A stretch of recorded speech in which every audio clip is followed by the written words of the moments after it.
I've been reflecting on neuroplasticity recently, delivering a workshop last week to a group of senior leaders who had never heard of it before.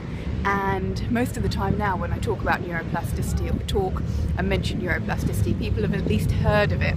So it was quite a surprise to find people that had never even heard of it.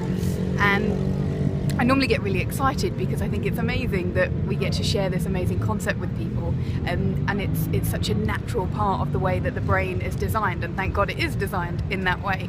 So just in case this is your first time hearing the term, I'm sure it isn't, but in case it is, it's the brain's property of it to change, that it constantly changes throughout the whole of our life. Some areas of it change more than others.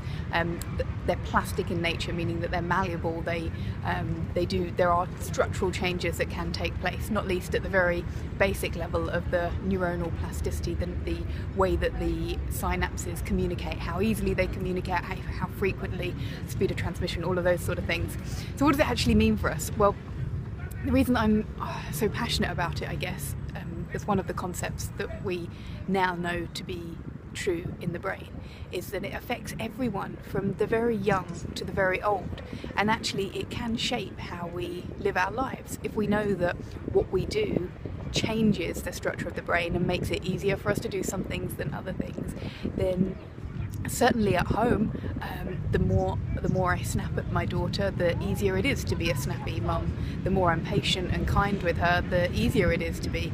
So for me, actually practically taking a chunk of time before I know she's coming home from school to calm and set aside the work that I've been doing and then focus on her and my engagement with her is a really worthwhile investment. I don't always do it, but it makes a lot more sense to me to do that.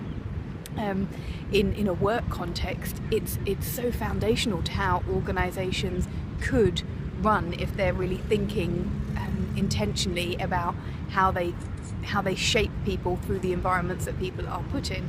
So we talk a lot in other places about intentional shaping of environments, but this is the science underpinning why it's an important thing to pay attention to, because you're shaping the employees' brains, and that then impacts what they do and how they do it.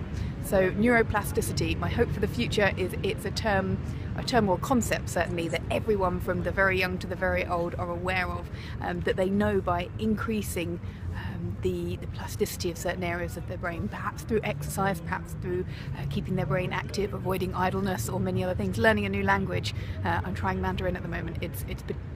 I find the tones very tricky.